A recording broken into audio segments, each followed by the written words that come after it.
Hey, everybody.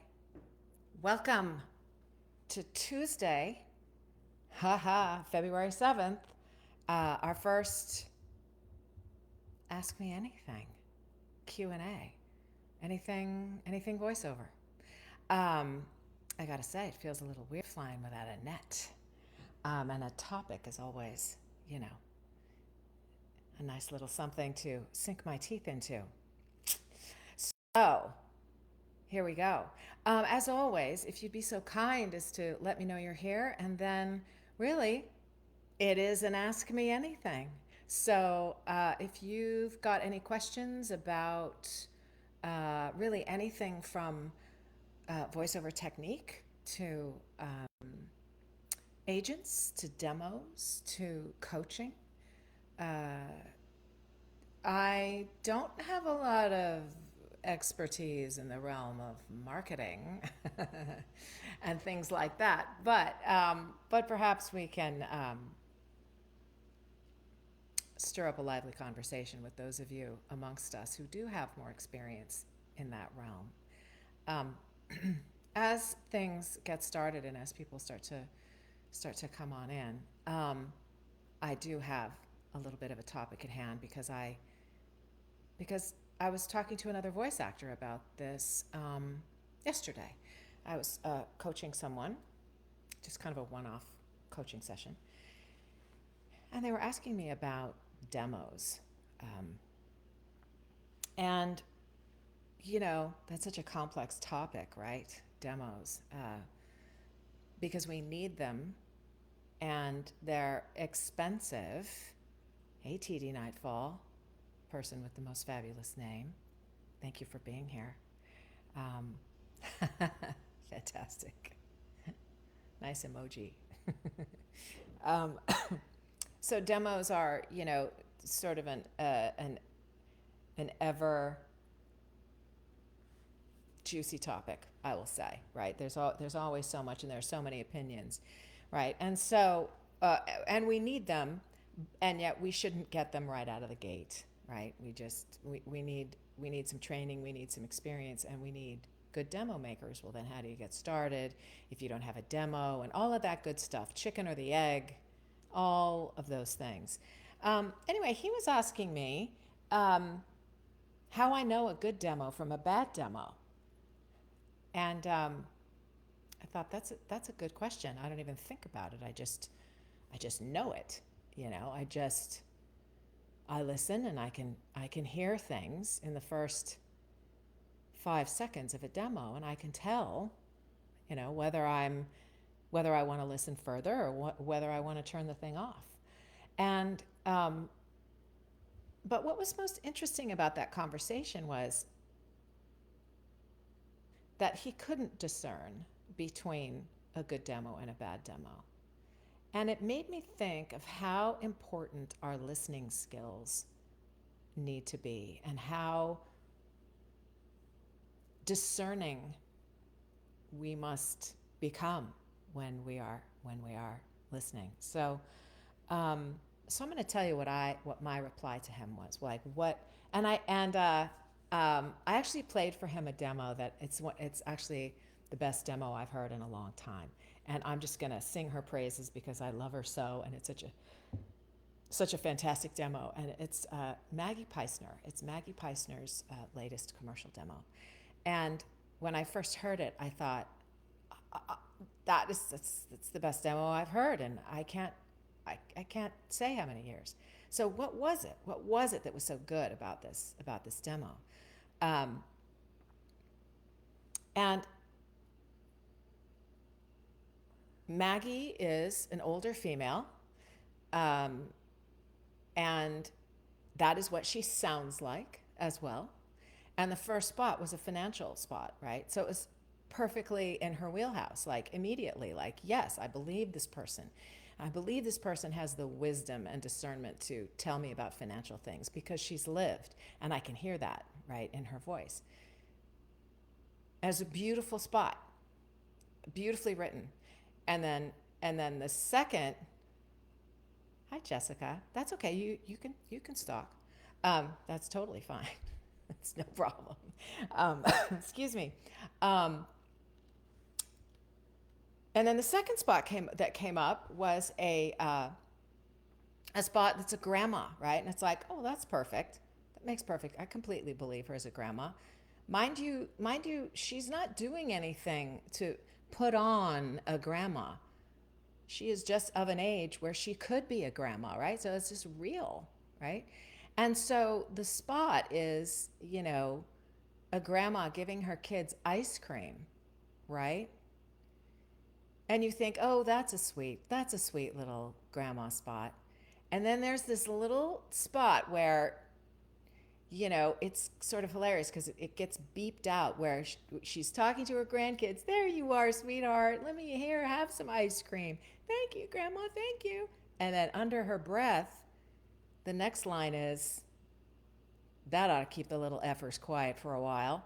Completely unexpected, right? Just completely unexpected. And it's beeped out, right? So, which makes it even funnier because she's actually saying the F bomb, but it's beeped out, bleeped out, right? And then it moves to something else where she's really sick and tired of doing her taxes all these years and all the headache that it is, right? So I believe that too. I believe this is a woman who has done her taxes for decades and doesn't want to do it by herself anymore because it's exhausting, right? Again, totally believable. And then the next spot is one where she has a southern accent, and I'm thinking to myself, okay, this is where the demo is going to fall down, right? Because it's not a great southern accent, it's an okay southern accent. And if you can't do accents like a native, don't put them on your demo, ever, right? Anyway, this was sort of an exception, right? So she does it, and she's talking about, in my day, we used to do so and so and get the eggs from the chicken coop and blah, blah, all that stuff. And then in comes this voice, the voice of her husband, that says, Helen, you were raised in Encino. And I'm laughing again, right? So it's all, it's like, oh, this is somebody who's doing a bad Southern accent, right? Which then makes the whole thing funny. And then in she comes again at the end with this fantastic spot that's very much like the first one, right? And that it's completely in her wheelhouse, a straight ahead announcer copy that's perfect for her age and her level of wisdom and her her understanding of life, her lived years. And it's like, boom, it's complete. It went full circle, and all the elements in it were fantastic. And the last thing I thought was, wow, she has a great voice. But I did think that at the very end after listening to all of it. And there was never once an indication in the demo that she thought she had a great voice, right? So I don't know. One of the overarching things that was so great about listening to that demo was the writing was spectacular. And I think that's where most demos fall down. The writing isn't all that great. It's not all that precise and imaginative for the person who's recording the demo. So let me see. I have a question from Genevieve. I have a demo question. I'm curious, do demos usually follow current trends in advertising? Or is it more important that they just show range? It's a really good question, Genevieve. What's important about a demo is that it reflects you. It reflects who you are. That's what's most important about a demo.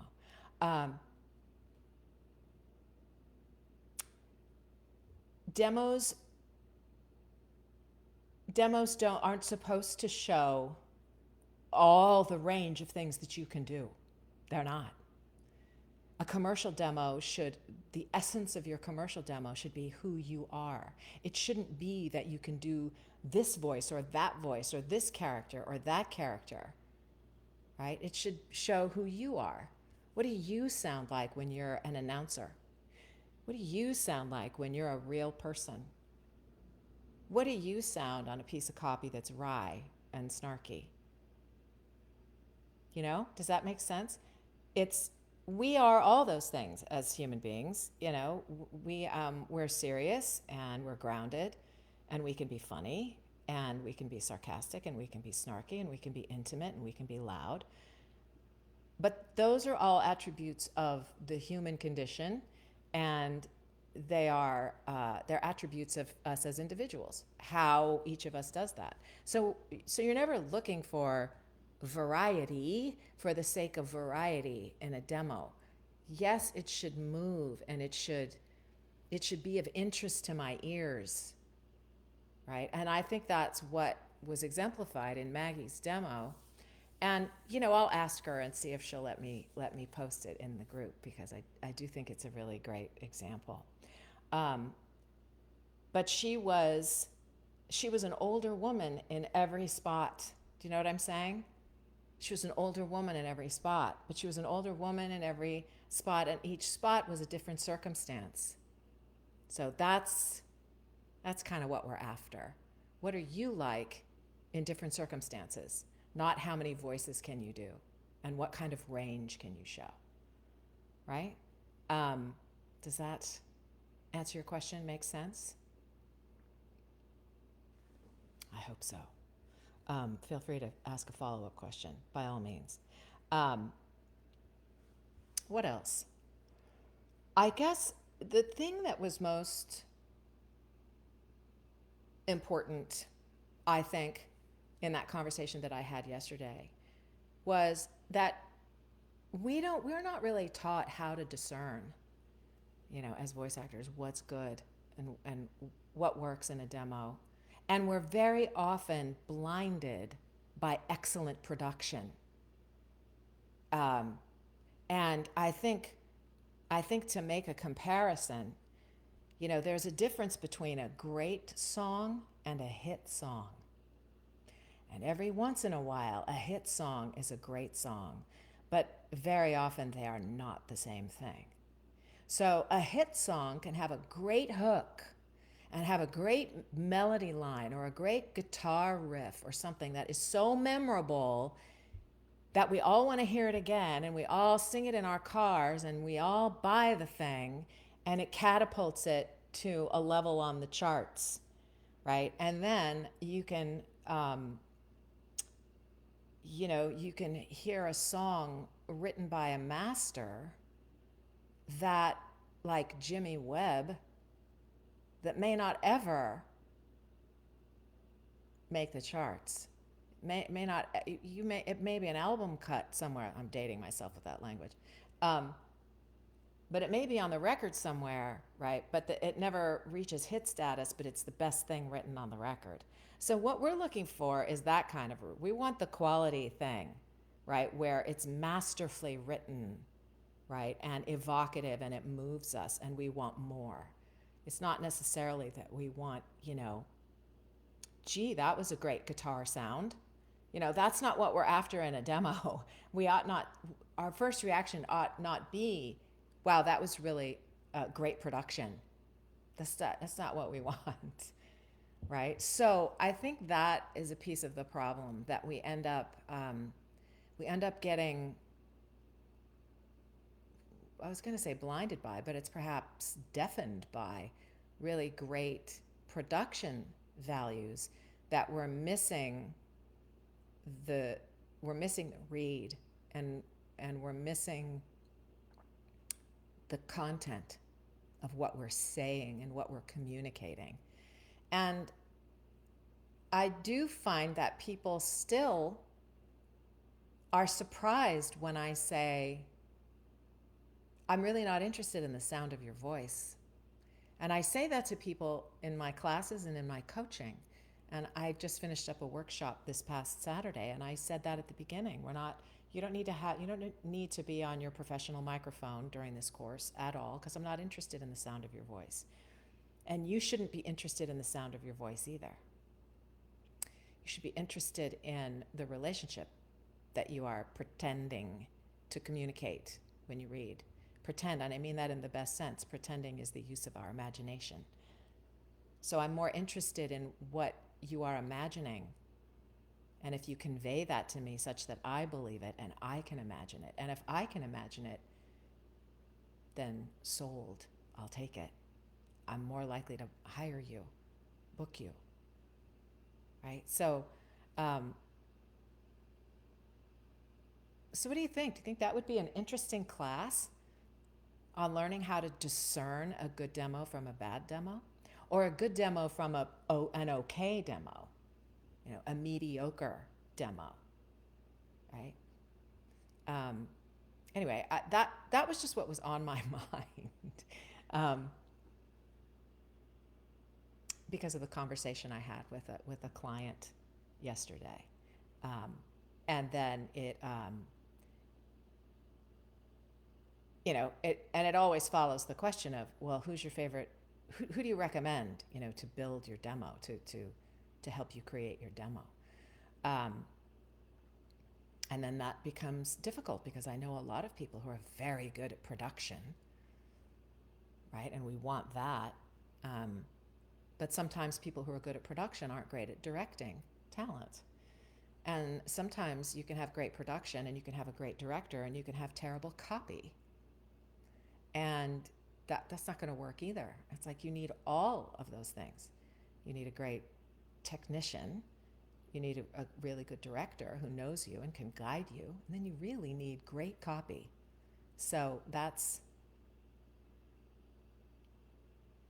the most difficult piece of the puzzle to me, even for me, right? I don't mean even for me, but I mean even for someone who's been at it for a long time.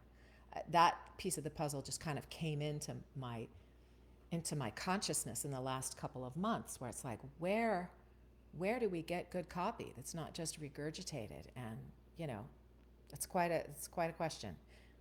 Again, because demo producers are not always great copywriters, and that can be a sticking point. Jessica, okay, so building off that, the best questions to ask of a demo producers. I don't like just going by awards and praises. It's burned me in the past, but I'm also not sure what to look for or ask to ensure I'm working with the best producer for me. Such a good question, and that is correct. You ought not just go by awards and praises. Yeah, this is a piece of my issue with award shows. Not that I don't think we shouldn't celebrate each other. I think that's a good thing. But when we do this, we start to equate awards with quality, and they're not always on par, right? So then what do you ask? What do you ask of a demo producer? I would say, where do you get your copy? And may I bring copy? And frankly, if you can find a writer, I mean like a copywriter. I don't mean just somebody who's like, oh yeah, I'll take an ad from television and write it down and change the product name. No, I mean somebody who can get to know you to the degree that they can write copy for you. That, to me, that's like the ultimate thing. So I guess I would say, how willing are they to collaborate with you? Like really collaborate. So that if they bring you a piece of copy and you go, this doesn't feel like me, that they'll say, okay, great, let's find something else.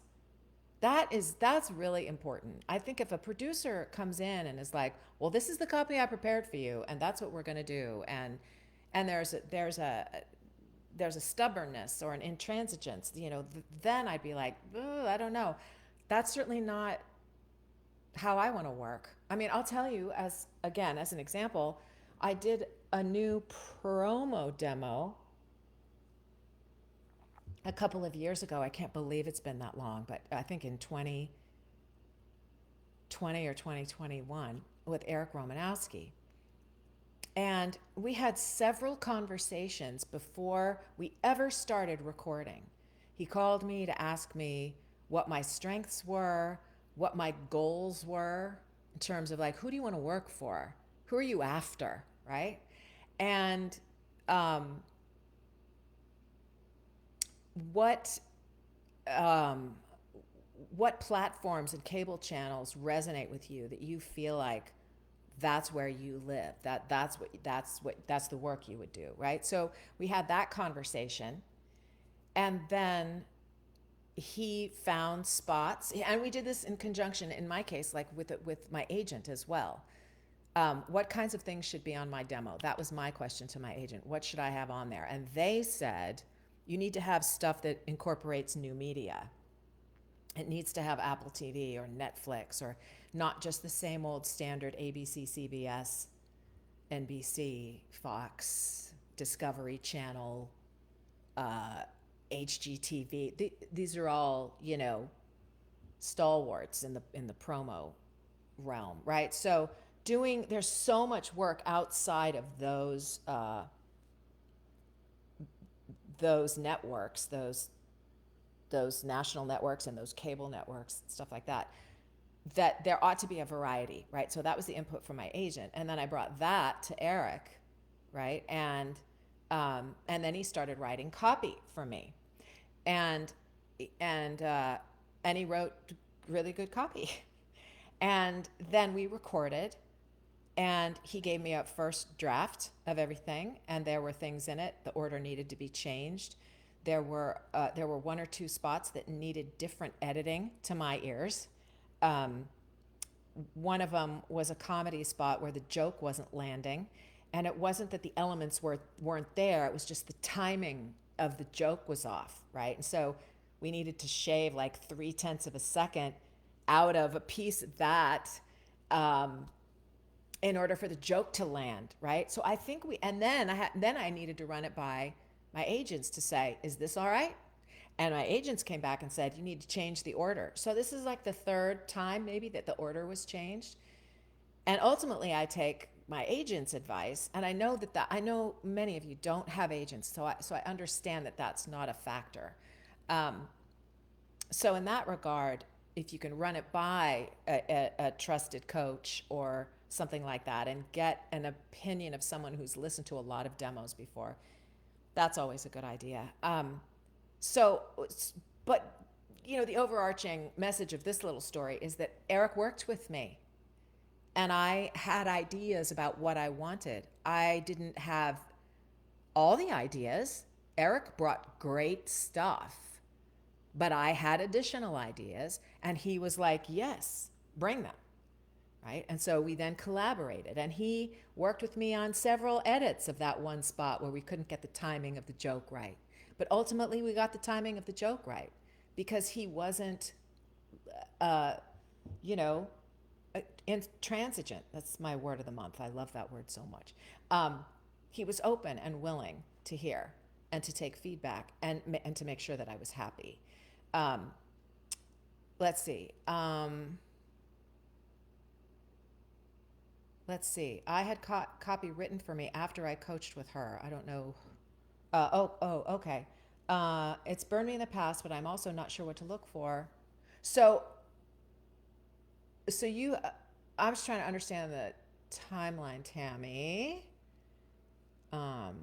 Is there something I should know in here?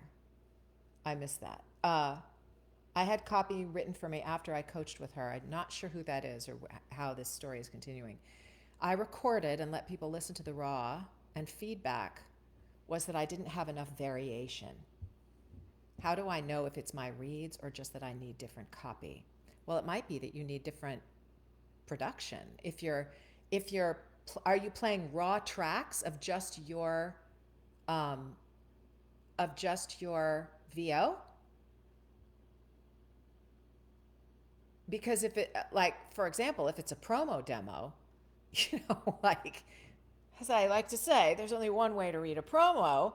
And so it's going to be, so everything's going to sound kind of the same until you've got production behind it. You've got music, and you've got sound bites and little stings. And those are the things that trigger the ear, right? And make something sound different. As an example, Don LaFontaine, who is, the undeniable king of, sits on the throne of trailers. He did trailers for thousands of movies, but it was the same read. It's the same. Maybe sometimes there was a little humor in it, maybe not, most times not. But we all know Don LaFontaine by virtue of his read, right? Um, yeah, didn't want mastering unless the reads were good. Well, if the reads, it may be that perhaps you had pieces of copy that were too similar. That's what I would guess. In the cadence in which they're written, um, that they have, that all of the spots have the same elements. Like if it's commercial and it has, there's the same what do I want to say? It's like the same elements in every spot. So you've got the product name, and you got the price, and you got the sale, you got adjectives that describe the product. Then that's going to sound repetitive because it's the same formula for what's written, right? Whereas to take Maggie's demo, for example, there's one spot, the Haagen-Dazs spot, where she's talking to her grandkids. You know, the spot is her saying, it's her saying, what happened to my camera? I feel like my camera is slipping. Hang on, hang on. I'm just gonna try to fix my camera. Sorry. Good to know you. Let's see. Sorry, you guys. Such an idiot. Okay. Oops. Wait. And then let's do this. Uppy. A little. Just a smidge. Okay. I'm sorry, you guys. This is so tweaked. This is what happens when you move your camera around. Okay. I don't think that's better. Okay. Anyway. So in that Haagen-Dazs spot, she the copy was, "Here you go, sweethearts. You know, come get your treat."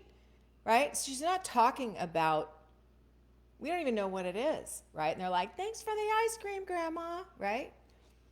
And it isn't until the end where she says, "That ought to keep the little effers quiet for a while." And then she says, "Thanks, Haagen-Dazs." Boom. And we know what the product is, right? So she wasn't saying, you know, "Hey, get a free scoop on Sundays, you know, at your local Haagen-Dazs," right? It didn't have those sorts of elements to it. And so it didn't sound like any other piece of copy. Do you know what I'm saying? So let's see. So I really feel like the issue with demos, the heart of the issue is the copy, is how well the copy is written. And I find that to be the most difficult thing, the most difficult problem to address in demo making. I really do. And so, Tammy, you are going to be you in everything that you record. And this is the trap, right? That we think this copy is so similar, I better give this a different read. And it's sort of like, well, maybe what we need is more varied copy and better written copy, which then guides the type of read that you're going to give it. So that's where it kind of sits for me. And I don't know, it's a complex answer, and it's a complex issue. And does that help at all? I don't think you can accurately judge whether you are giving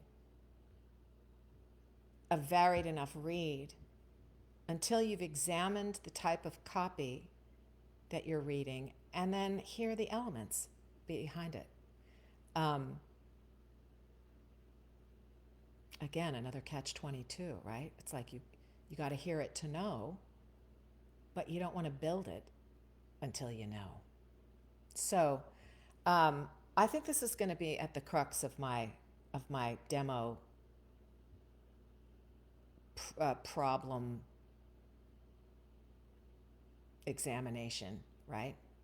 I think the copy is varied. I just need to do better. Maybe. It's hard to know. But I don't it's so hard to know because again, we have we are who we are. And if we think that the issue is that we are not, we don't sound different enough on each spot that we're doing, and we think that the problem is the sound of our voice or the placement of our voice, we're missing something. Because on my demo, every spot that I do, I sound like myself. I sound like myself. They're different products, they're different perspectives, they're different circumstances. And so I think that's what needs to be varied, even when you're doing a commercial demo that is mostly announcer copy. It still has to be, the circumstance still has to be varied, right? Genevieve, I had similar feedback about lack of variety, and the problem was what Kay said, the copy, the writing, and the choices there too. Yeah. Yeah. I think I should teach a 1-day workshop on how to assess a good demo. It's so crucial, right? It's so critical. Yeah. Okay. Well, I have kept you for a half an hour, which I think is good, right? Sorry for the sliding camera. I gotta tighten things up before I begin next time. Please feel free to ask other questions in this comment thread once the live is done, and I'll find my way back and answer. And if any of you have insights that you want to post as well, that is awesome too. So I hope you guys have a great, I was going to say Wednesday, but you know what? We moved it. It's Tuesday. Have a great Tuesday. And tomorrow, have a great Wednesday.